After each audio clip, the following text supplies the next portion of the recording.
네, 여러분 평화를 빕니다. 자, 우리 옆사람과도 평화를 빕니다. 네, 성령 강림절 지난주였고 성령 강림절 다음 주는 이제 보통 교회에서 삼위일체 주일로 지킵니다. 예, 삼위일체 주일은 말 그대로 우리의 성부, 성자, 성령이신 하나님을 우리가 기억하고 기념하는 절기이기도 하죠. 네, 여러분 삼위일체라는 말 참 어렵죠. 네, 저에게도 삼위일체가 되게 어려웠던 시절이 있습니다. 특히 신학생 때였던 것 같아요. 그러니까 이게 머리로는 이해가 안 되는 거예요. 어떻게 셋이 하나가 될 수 있고 하나가 또 셋일 수 있냐? 이거는 이게 수학적인 명제로는 답이 나올 수 없는 세계죠. 네. 근데 여러분, 사실 우리의 삶이 다 수학적인 건 또 아니잖아요. 근데 유독 삼위일체의 교리에 관해서는 말이 안 된다고 우리가 좀 터부시했던 것들이 좀 있었던 것 같은데, 예, 저 같은 경우도 이제 신학생 때 삼위일체를 이야기하면서, 그거를 계속 이제 어떻게 하나님의 존재가 동시에 셋이면서 동시에 하나일 수 있을까? 그런 신학적인 고민, 교리적인 고민을 많이 했던 것 같은데, 지금 생각해보면 그렇게 중요한 게 아니었다라는 걸 좀 깨닫게 되는 것 같습니다. 그러니까 너무 우리가 교리를 중요하게 생각하는 나머지 이게 조금만 그 교리에서 벗어나도 그동안의 교회사는 이단 취급을 했던 역사가 있거든요. 근데 그게 뭘 그렇게 막 중요한가 싶기도 해요. 그걸 삼위일체에 대한 교리를 이해하지 못하면 그게 이단인가? 조금만 다르게 말해도 이단인가? 너무 그렇게 심하게 벽을 치고, 예, 교리의 벽을 쳤던 때가 있습니다. 근데 정작 세상 사람들은 그런 거 관심도 없는데, 우리 그리스도인들한테만 유독 그런 교리적인 관심이 뛰어나요. 그러다 보니까 그런 교리적인 어떤 생각 때문에 서로 정죄하죠. 조금만 교리적으로 다르게 받아들여도 이단 취급하고 잘못했다 그러고 그렇죠. 근데 저는 이제 요즘 들어서도 계속 이제 저는 하나님의 말씀도 그렇고 성경 말씀과 또 기독교의 교리들을 요새는 어떻게 생각하냐 하면, 그러니까 이것들이 나에게 무슨 의미인가를 생각해요, 항상. 나에게. 그러니까 삼위일체 하나님도 마찬가지예요. 삼위일체가 그분이 하나님이 성자 예수님인데 그분이 하나님 누가 먼저야? 그게 신학적으로 뭐가 먼저고 뭐가 나중이고 막 그런 것 때문에 서로 싸워져서 교회가 갈라졌잖아요. 근데 그런 건 이제 관심이 없어요, 저는 사실. 솔직히 말하면. 저에게 관심은 뭐냐 하면, 그러면 도대체 이 삼위일체라는 게 나에게 무슨 의미냐는 거죠. 나에게. 여러분들의 삶 가운데 이 삼위일체 하나님이 어떻게 경험되냐가 중요한 거 아닙니까? 여러분들에게 무슨 의미입니까? 여러분 도대체 왜 그리스도인들이 갑자기 잘 나가다가 왜 도대체 예수를 하나님의 아들이라고 고백했을까요? 그리고 그 하나님의 아들이신 예수를 왜 알고 보니 하나님이라고 고백했을까? 그게 도대체 그게 그리스도인들에게 무슨 의미이길래? 그리고 또 예수의 부재 속에서 예수가 부재한 게 아니야. 그분은 성령으로 우리와 함께 계셔. 그분은 우리 하나님이야. 이게 무슨 의미일까요, 여러분? 그러니까 우리가 왜 성령을 왜 하나님이라고 인정합니까? 그게 무슨 의미길래 우리 삶 속에? 이런 게 중요하죠. 신학적으로 뭐가 맞고 뭐는 뭐고 이게 중요한 게 아니라, 그래서 결국에 우리가 왜 하나님을 아버지로 고백하고 그분의 아들 예수를 우리의 또 하나님으로 고백하고, 그리고 그 하나님이 우리 안에 계셔서 그분을 성령이라고 고백하는 의미가 뭐냐는 거예요. 왜 기독교는 그렇게 어려운 고백을 할까 이거죠. 하나님에 대해서 어떻게 이해하고 있길래, 그리고 그 이해가 하나님에 대한 그러한 삼위일체적인 이해가 여러분들의 그 주어진 삶에 어떤 의미를 가져다 주길래, 이거 좀 고민해 봐야 됩니다. 여러분, 기독교가 갑자기 아무것도 없는 상황에서 갑자기 하늘에서 뚝 하고 떨어진 종교일까요? 아닙니다. 기독교는 어떤 배경 속에서 생겨난 종교이죠. 그 배경을 우리는 뭐라고 생각합니까? 유대교, 그죠? 기독교는 유대적인 배경이 있어요. 여러분, 우리가 이것을 절대 무시할 수 없습니다. 우리가 구약 성경이 그 유대교의 경전 토라잖아요. 근데 그것을 우리는 구약이라고 하죠. 오래된 계약, 옛 계약이라고 말하죠. 하지만 여러분, 옛 계약이라고 해서 그게 하나님의 말씀이 아니다? 아니에요. 하나님의 말씀이에요. 그러니까 우리는 지금은 이제 예수를 우리의 구주로 고백하는 종교이지만 엄밀히 말하면 이 그리스도인 기독교는 유대인들을 통해서 유대인들 가운데 생겨난 종교라는 것을 우리는 절대 거절할 수도 부인할 수도 없는 아주 중요한 사실입니다. 여기에서부터 시작해야 돼요. 삼위일체라는 이해, 우리가 하나님을 그냥 어떤 단일한 하나님으로 이해한 것을 벗어나 그분의 아들이신 예수를 우리의 구주로 고백하는 신앙, 그리고 그분이 우리에게 내려주신 성령을 우리의 하나님으로 받아들이게 된 신앙은 바로 유대교에서부터 시작된 거예요. 자, 여러분.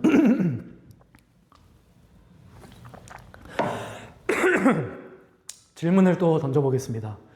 유대교의 하나님과 기독교의 하나님은 같을까요? 다를까요? 좀 쉽고도 어려운 질문일 수 있습니다.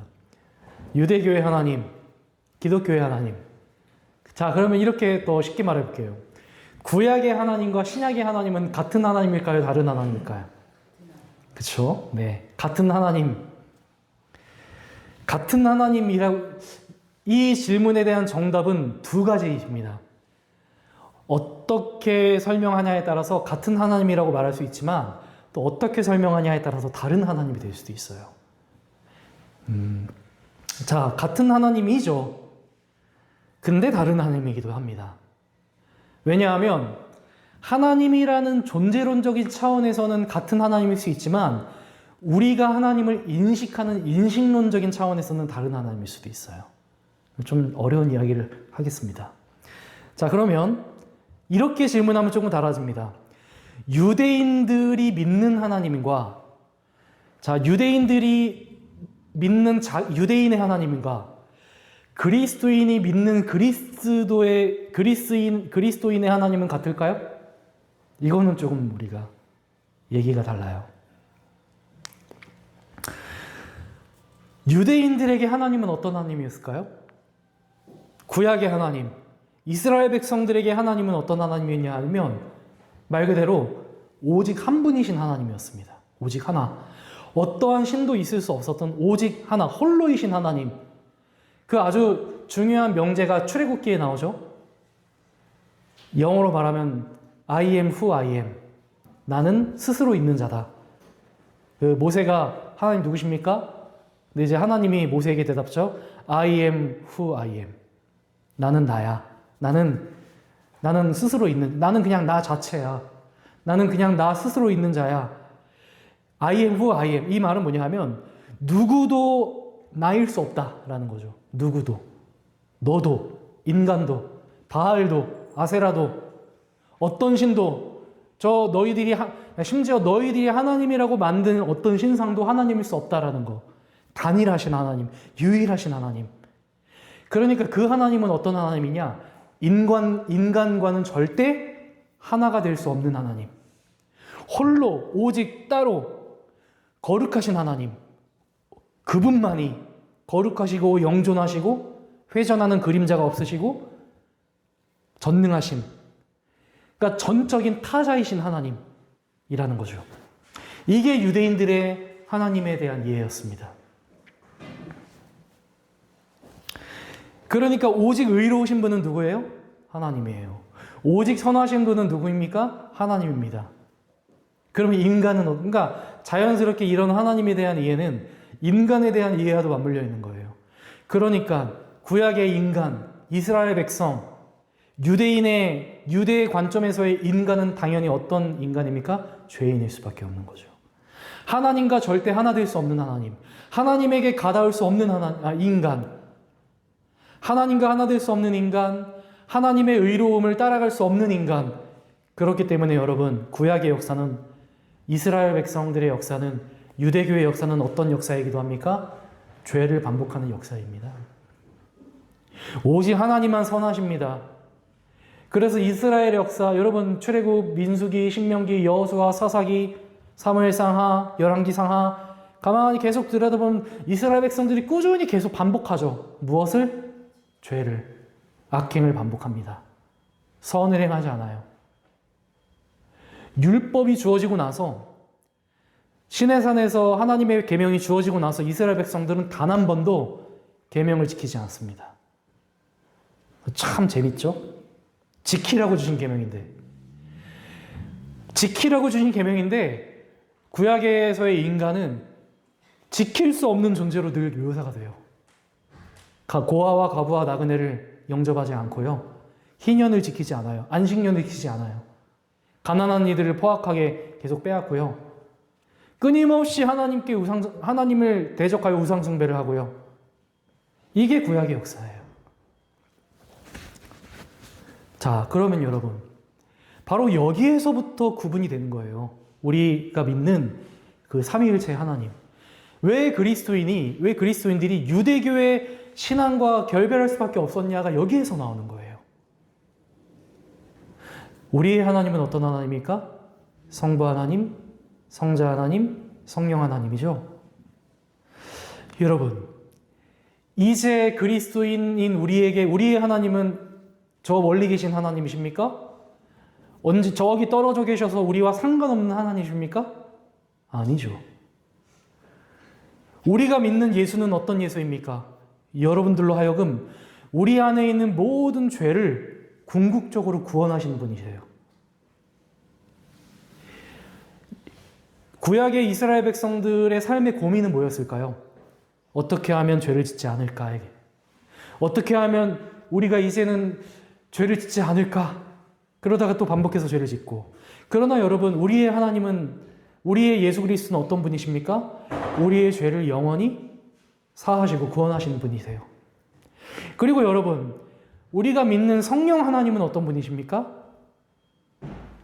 저 멀리 떨어져 있는 하나님이 아니라 우리 안에서 우리의 삶에서 영원히 함께 하시는 하나님. 그것을 하나님이, 예수님은 어떤 하나님이냐? 구원하시는 하나님이에요. 성령 하나님은 어떤 하나님이시냐? 임재하시는 하나님이시죠. 우리를 구원하셔서 우리로 하여금 영원히 우리와 함께 하시는 하나님. 그러면 여러분, 이제 우리의 삶의 고민은 어떤 고민입니까?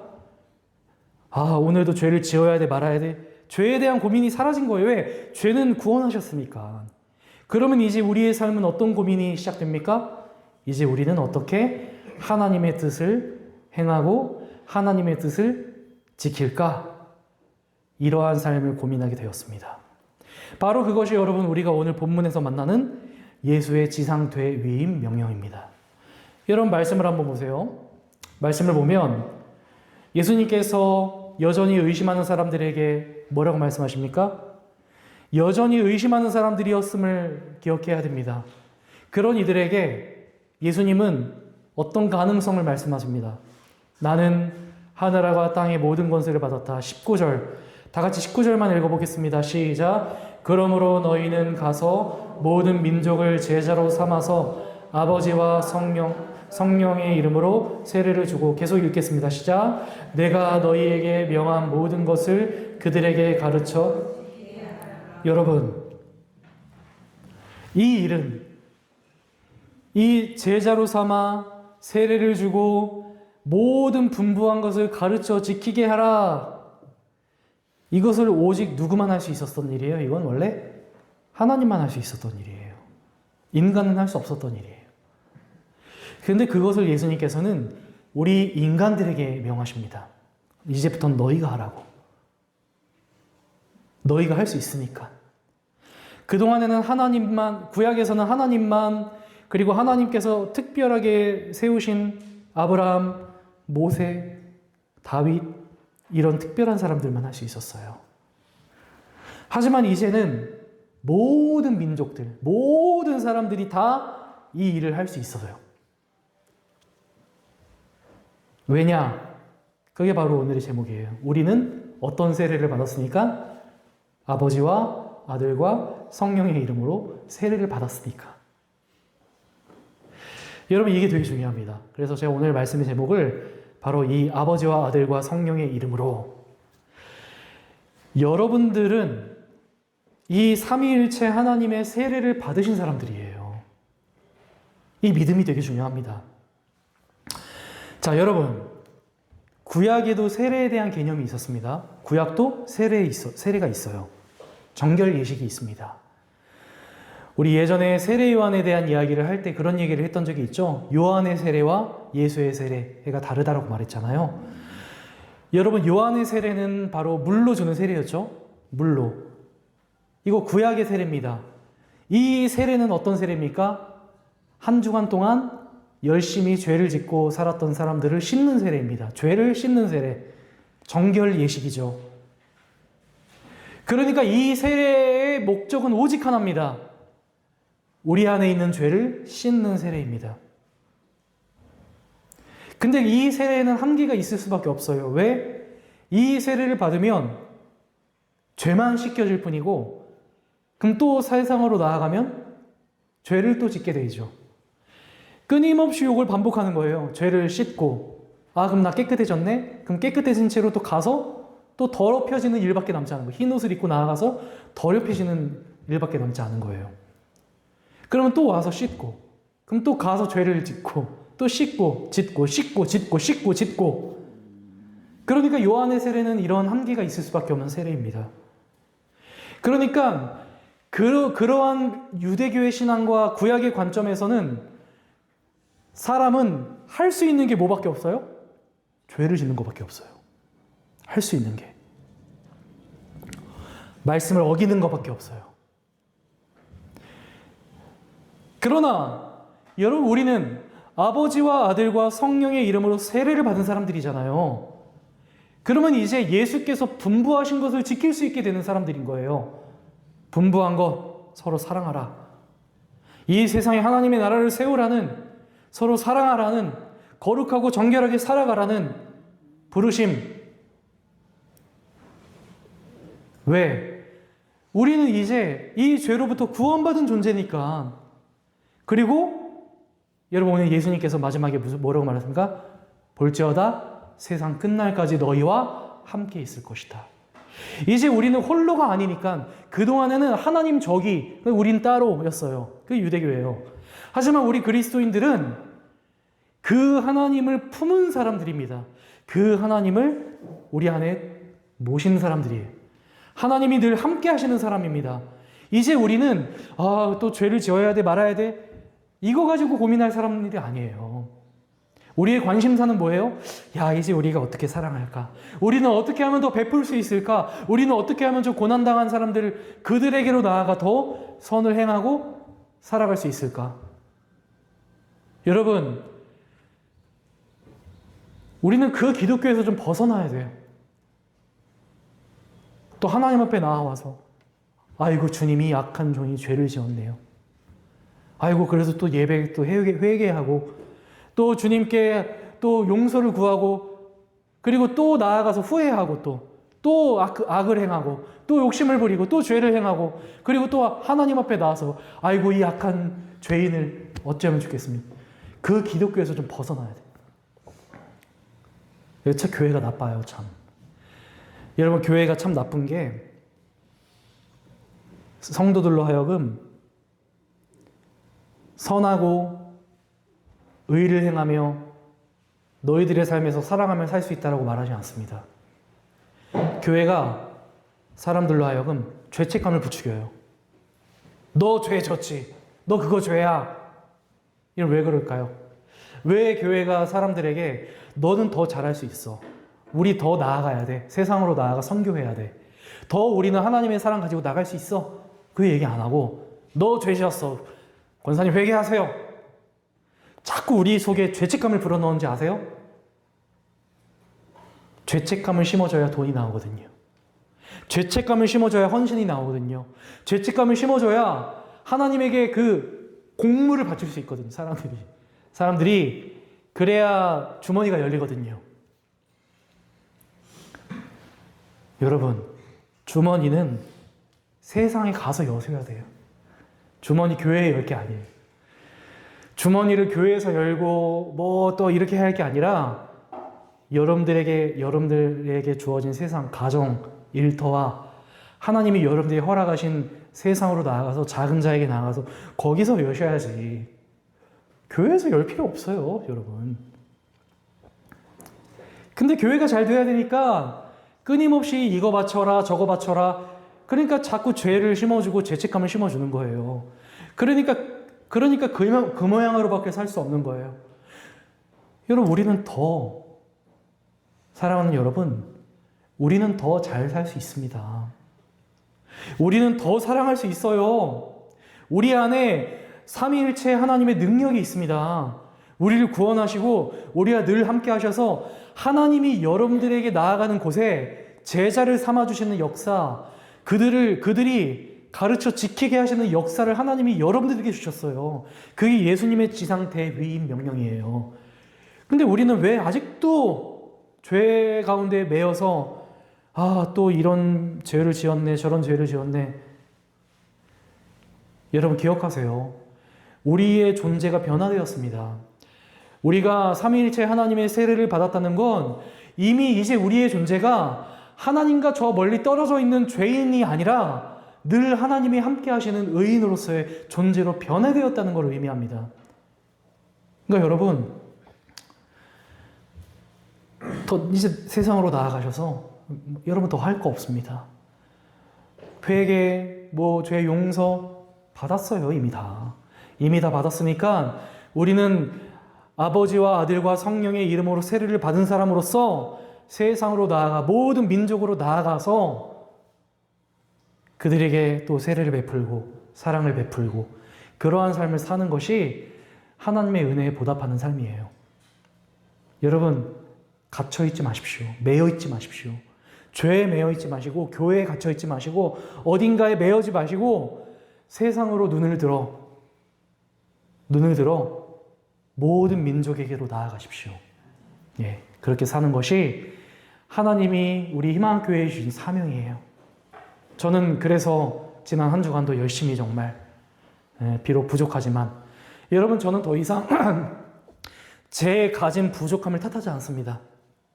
저도 회개해야 돼. 굳이 따지고 보면 제 안에 죄 많아요. 연약함 많습니다. 근데 저는 여러분 제 연약함 더 이상 하나님 앞에서 이 못난 사람을 어떻게 하면 좋겠습니까? 그렇게 기도 안 해요. 왜? 하나님이 제 연약함 가지고 그대로 쓰시거든요. 이번 주 목요일에도 하나님께서 저를 저기 이태원 참사 가족들에게로 보내셨습니다. 이태원 참사가 가족들이 지금 너무 힘들게 살고 있어요. 진상 규명은 되지 않죠. 근데 이게 계속 슬픔이 오래 지나다 보니까 여러분 이 유족들 안에 있는 슬픔이 어떻게 되겠습니까? 서로를 향한 날카로운 칼로 바뀌어요. 이 슬픔을 못 이겨서 서로 싸우고 서로 분열하고 서로 다치게 하고 그런 일들이 계속 일어나요. 그곳에 위로가 필요하고 그곳에 평화가 필요합니다. 그래서 저를 비롯해서 몇몇 그리스도인들이 모여서 이태원 지금 추모 공간에서 한 달에 한 번씩 예배를 드리게 됐어요. 제가 거기서 이번에 설교를 했거든요. 그래서 우리 계속 이렇게 잊지 말고 그 참사를 잊지 말고 그리고 그 참사 가운데서 이 참사를 어떻게든 지우려고 했던 그 사람들을 잊지 말고 우리는 계속 슬픔으로 애도하며 기억하자. 그 설교를 했거든요. 가만히 돌아보면서 나까짓 게 뭐라고 도대체 거기서 설교를 했을까 싶어요. 나야말로 진짜 부족한 게 많고 회개해야 될 게 많고 근데 저는 알거든요. 저는 제가 하는 게 아니라 제 안에 지금도 살아계신 주님께서 하시는 거라고 믿거든요. 제가 뭔 능력이 있다고 제가 무슨 제가 뭐 설교를 잘합니까? 뭘 잘합니까? 아니에요. 근데 나를 보내시는 하나님의 능력으로 하는 거죠. 그러니까 저처럼 이렇게 연약하고 정말 여전히 보잘것없고 여전히 문제 많은 사람을 통해서 하나님은 그 작은 공간을 변화시키시는 거고, 또 그렇게 하나님은 그 슬픔 가운데 있는 유족들을 위로하는 거고. 여러분, 지금 여러분들은 있는 모습 그대로 나아가시기만 하면 되는 거예요. 여러분들이 하나님과 예수님과 성령님의 이름으로 세례를 받았음을 믿고 나아가서 주머니를 열고 마음을 열고 사랑을 열고 베풀어 보세요. 그러면 여러분들이 행하는 그곳에 평화가 열리고 정의가 열리고 하나님의 역사가 열리는 그런 일들이 더 넘쳐나게 될 줄 믿습니다. 그러니까 주님 전 더 준비해야 되는데, 아니에요 여러분. 그냥 지금 그거 가지고 나가시면 됩니다. 기억하십시오.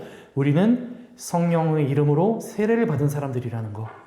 그리고 하나님은 지금도 안달복달하셔요. 여러분들을 어떻게든 보내시려고 안달복달하고 계십니다. 그러한 하나님의 마음을 시원케 하는 저와 여러분들 우리 모두가 되기를 주의 이름으로 축원합니다. 아멘.